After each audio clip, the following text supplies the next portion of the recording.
Alright, Assalamualaikum. Okay, today we proceed for the next chapter for EVA 518 Health, Safety and Environmental Management for Chapter 2 Hazard Identifications and Risk Assessment. Actually, for this chapter, we'll cover for hazard identifications and risk assessment. They are crucial for workplace safety. They are help to prevent accidents and injuries. They from basic of effective safety management system. All right, next we go for introductions. Actually, what is hazard identifications? For the hazard identification, actually is a systematic identifications which is for identifications our potential workplace hazard systematically. As a SHE, Safety Health Executive, or SHO, Safety Health Officer, we need to doing some of hazard identification, or we call it as hierarchy table, which is we need to identify the elements of hazard in our organizations. We just doing a simple tables to like variables for the hazards, and then we need to doing some of the scoring for the hazards. Then, as a SHO or as a SHE, health safety environments, we need to doing some of the routines and non-routines for the hazard identifications at our organizations. For the routines, perhaps we need to doing for weekly or every month for hazard identification in our organizations. Then, for the routines, perhaps we can. It's more to immediately. Some of the hazards we can just identify when some of the hazard can be happen in our organizations. So we need to prepare and doing some of the emergency plans for our organization for the hazard identifications. How to manage. Then we go to the multiple factors. Some of the factors can be impacts to our hazard identifications. For the multiple factors, it can be from the human factors, perhaps from the environmentals, or perhaps from the human factors. So we need to identify what kind of the factors can be impacts to the hazards identifications. So we need to do some of the mitigations effects. For the hazard, it includes for the slippery floors or expose the wirings and chemical storage to proactive identification and prevent harms. Alright, next we go for the hazard identification methods. Alright, you as a SHE or SHO, Safety Health Officer, you need to doing the main role as a safety officer for the workplace inspections. You as the main role to in your organizations to identify and you need to do inspections, safety inspection in your organization. For the workplace inspections, you need to identify the unsafe conditions through the regular checks. Perhaps you can doing some of the checklist or audit form to for your organizations. You need to identify which area the hazardous in your organizations in the highest hazards, the highest hazard in your organizations. For example, in factories, perhaps for the productions departments is the highest hazard. So you as a HO, you need to create your own audit form and doing some of the checklist for the machines, for the perhaps for the materials. So you need to doing some of inspections in productions departments. Okay. Next, we go for the job hazard analysis, or we call it as an acronym for the hash A. For the hash at A, for the hash at A, actually is more to break down tasks to the pinpoint potential risk, which is we need to identify which the highest hazard in our workers. eh, as SHO, you need to identify with the higher job hazard analysis. Okay, then you can focus and you can reduce for the any injury case or any serious accidents in your organizations. For the job hazard analysis, we can know which the highest which the highest potentials uh, for the workers. Okay. Next, for the miss reporting, we call it as a near miss accidents. In our organization, we need to know, as a SHO, we need to know with the highest near miss areas. Okay, not just only we just focus on the highest hazards areas, we also need to focus for the near miss, the highest accidents for the near miss accidents and for our reporting. Okay, so we need to do some of the emergency response team. We need to do some of ERP in near miss accidents areas. Learn from the accident before they cause the injuries. So for the near miss accident, perhaps we can control and reduce for the figures for the accidents. Next, we go to the past accident review. For sure, once we have any accident case in our organizations, we need to doing some of the reports to GKKP or DOSH.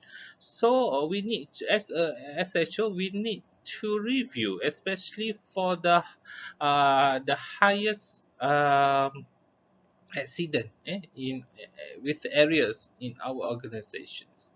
We need to doing some of the analysis for the reports. Not just only we read the reports, however, we need to doing some of the analytical technique reports after we review, and then we need to identify with part we can reduce for our accident for the next time. Perhaps for that kind of the accidents, maybe it's come from human factors. So perhaps we can create some of awareness. Perhaps they can from it's come from to physical factors. So perhaps we can create some of the safety zone areas. Okay. Then we go to the chemical inventories. For the chemical inventories, we need to use a safety data sheets. As a SHO, we need to have a SDS. We call it as a SDS for the safety data sheets. Which is for the SDS, we have a lots of data for the safety inventories, so we can know what kind of the highest chemicals and make sure our workers use the right tools and the right safety equipment and follow all the guidelines. So we need to have the safety data sheets for the chemical hazards. Perhaps as a SHO, you need to print out and pass over to all your workers, which is handled for the chemical departments. All right, next we go to the what is risk assessment. For the risk assessment, first we go to the evaluate harms. For the evaluate harms, actually for the risk assessment is access to likelihood and the severity of the potential harms. So for the risk assessment, once we doing for the risk assessment, we can doing some of predictions for the next hazards in our organization. We have a records, we have a data, so we can predict with the highest areas we need to focus and reduce for the accidents. Perhaps for the preconscious methods for our organizations, which is we already know with the highest, so we can read some of the preconscious methods for our organization based on the hazard tables, right? Next, for risk assessment, actually for the standardized the matrix. Okay, for the risk assessment, we already create for the hazard tables. So we can standardize the matrix, relate with our safety variables in our sorry for the safety hazards in our organizations. So you can utilize you as SHO or HSE in your organization, so you can utilize a matrix for the likelihood versus severities. Then for the risk assessment, it can determine the risk levels in your organizations. Of course, according to our hazard risk tables or HARAC, we call it as the HARAC tables, we can quantify the risk for the each identified hazards. Just go the red levels or the red colors in your hazard tables, so it can reflect with the highest uh, areas in your organization. So you as a SHO, you need to focus to the red areas in your organizations, red areas in your hazard tables, so you can identify with the highest areas hazard in your organizations. Then you go to the risk assessment, and of course it can prioritize the controls, prioritize your hazard controls. After you're doing your hazard tables, you're doing your checklist, you're doing your audit form, then you can doing your rank hazard for the what is the most effective control to measure safety or hazard in your organizations. So you as a HSE officer or SHO officer, you need to create some of the ideas how to control the hazards. Perhaps you can create some of programs. Perhaps you can create some of the tools. Perhaps you can create small um, safety equipments. You provide. You provide more safety equipments. Perhaps you can doing some safety handbook to make awareness. Depends on your creativities as a HSO. You need to check with the hazard table result. Okay, so you as a HSO, you need to make actions to control hazard in your organizations. All right, next we go for the step in the risk assessment. We have a few steps for the risk assessment. First, to identify the hazards. You as a SHO, you need to identify the hazards. You need to recognize the potential sources of the harms in your organizations. So you need to doing your checklist. You identify and doing your checklist what kind of the hazards in your organizations. Then you need to determine the harms. You need to identify who may be the harms and how it can be impacts to your safety in your organization. Perhaps some of your workers is not apply or is they not used for safety equipments. So you as a safety officer, you need to doing some of the actions who are not used very well or not use any safety equipment when they workers, so you need to doing some of the punishment. Then for the evaluate for the risk, after you identify all the hazard in your organizations, so you need to doing some of the evaluate the risk. So you need to assess the risk and determine the necessary precautions. You as a safety officer, you need to uh, give your top management suggestions. What kind of the necessary precautions you can create in your organization to reduce for the hazards in your organizations. Then you need to create some other record findings. You have a report, accident report. So you as a safety officer need to doing some of the good documentations. Tak adalah nanti bila your top management request where your accident reports last month. So you kena organize. You need to organize your documentations. Also, you need to have your hazard tables. Hazard tables. After you create the hazard tables, you need to make sure all the top management approve your hazard tables. Kena dapat cop pengesahan approval from your top management.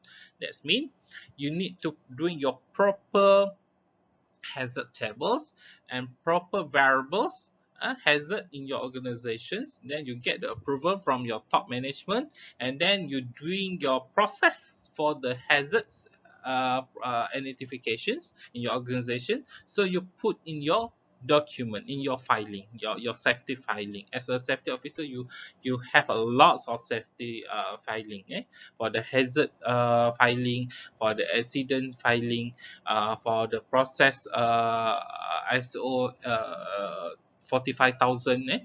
So you need to do your filing very well. Okay. Next, you need to have a review and updates. Okay. After any process of hazards, hazard process identifications in your organizations, you need to review. Even though any accident case in your organizations, you need to do your review accidents. You need to do your review accident, identify what's kind of the factors, what kind of the mitigation you want to doing in your organizations. So that you need to do your review and updates to your top management. Make sure your top manager aware about your safety issue in your organization. Make sure your top manager aware about your mitigation plan. So you as a safety officer or HSC officer, you need to do a review and update your progress about your safety issue in your organizations. All right, next we go to the risk assessment metric examples. Okay, you as a SHO, you as a SHE, you need to create your own risk assessment metric in your organization. So I give some of the examples. Perhaps you can create your own risk assessment design. This just a simple risk assessment matrix. Just doing in your tables. You just use words, then you create the tables, and then you create the variables. Okay, for examples, maybe you create your variable for the scoring, almost certain, and then catastrophic and extremes. Then you create your areas. For examples, for production departments, for the production department, you give perhaps for the extreme, in your organization or in your factories, perhaps for the production department is the highest. You need to have your justification why you give the extremes, why you give just almost the sentence. So you need to give your own justification. As a SHO, you need to have your evidence. You need to refer for the from the reports, from the any audit form, so that you can create your own risk assessment matrix. Right. So you give for the for the production departments, you give for the extreme, for the highest extreme. So you have your justifications. Perhaps you need to have your some of the paragraph elaborations, for the safety, for the production departments. You give for the highest because they have a lot of accident or near miss accidents. So you need to identify all your areas for management departments, for HR departments. So you can create your own variables and your own scorings. Next, we go to the control measure hierarchies. Okay, for we have the 5 levels for the control measure hierarchies. For the lowest levels, like the pyramid. Okay, for the lowest levels, we need to have a PPE, or we call it as a personal protective equipment. All the workers in your organizations, in your factories, you as a SHO, you need to make sure all your workers use a right PPE. Okay, so you need to provide a a good quality, uh, for your workers, a good quality PPE for your workers. Okay, make sure all the PPE have a serum label. So you need to buy and make sure all the PPE have a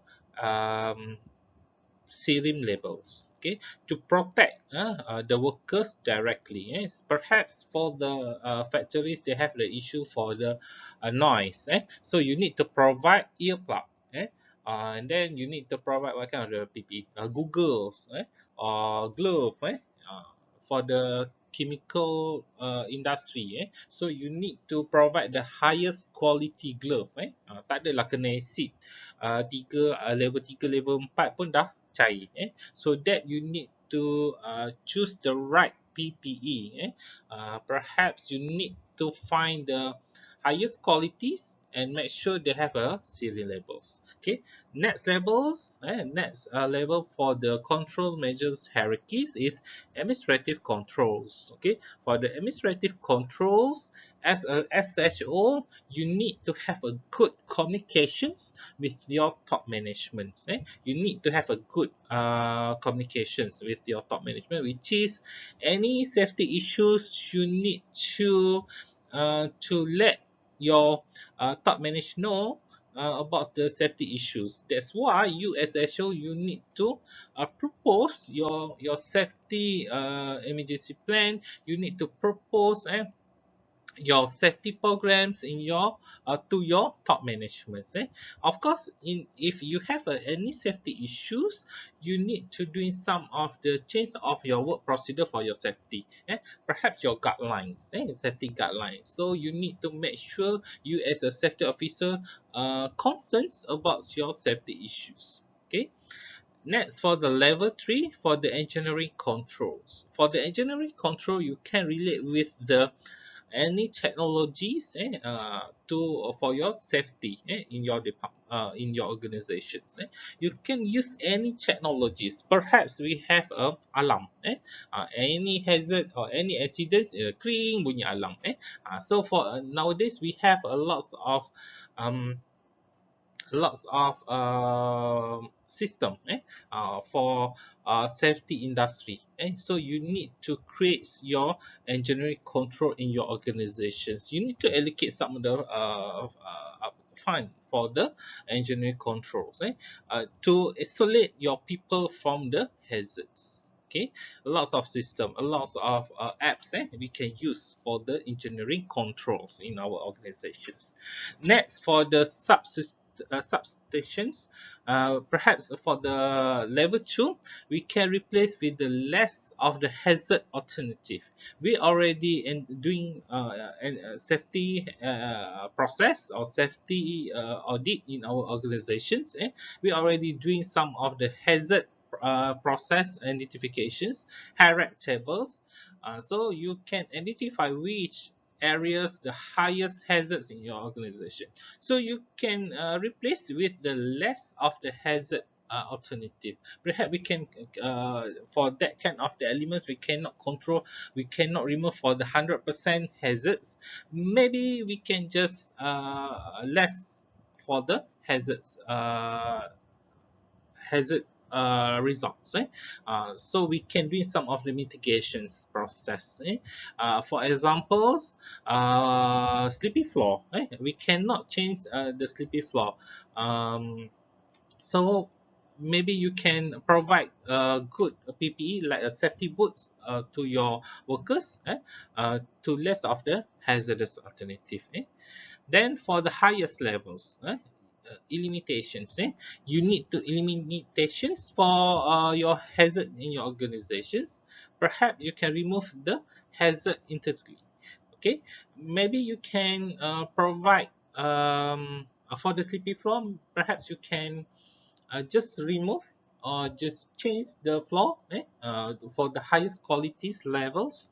uh, Not just provide the safety boots to your workers, so you can give some of the suggestions to your top management. Okay. All right, next we go to the continuous improvement. Okay, so how you as a SHO, as a HSC officer, you can bring continuous improvement. First, you need to incorporate lessons. Learn from all accident and near miss accident. You need to review all the accident report. So you as a SHE or SHO, you can do some of mitigation actions. Okay, from the accidents. Okay, to reduce the accident case and near miss accident case. Then for the foster cultures, we can relate for the safety cultures in our organizations. So you as a SHO, a SHE officer, how to encourage our employees to involvement in our safety programs. So you need to doing some of interactions to your employees. Then for aim for zero, some of the organization, they always aim for the zero aim or their goals in their safety policy. Their goals is to aim for the zero accidents, zero near miss accident. For example, at Petronas, they aim to zero a near miss accident. So you as a safety officer or SHE officer, you need to doing some of the program related to the safety zero policy. So you need to doing some of the activities. Okay. To aim to aim for the zero accidents in your organizations. Next is to regular review. Okay, you as a safety officer, HSO or HSC officer, you need to doing your regular review. You need to always weekly or monthly. You need to have your hazards identifications in your organizations. Hazard tables, audit, safety audit in your organizations. So you need to update your assessment and also your identification regularly. Also, you need to update with your tech management about your safety cultures, about safety issues in your organization. What kind of the programs, safety tools, for example. So you need to safety box and safety box tools in your organizations. So you need to update for your top management. At least they know what happened in your organizations. So you need to update with your top management. All right.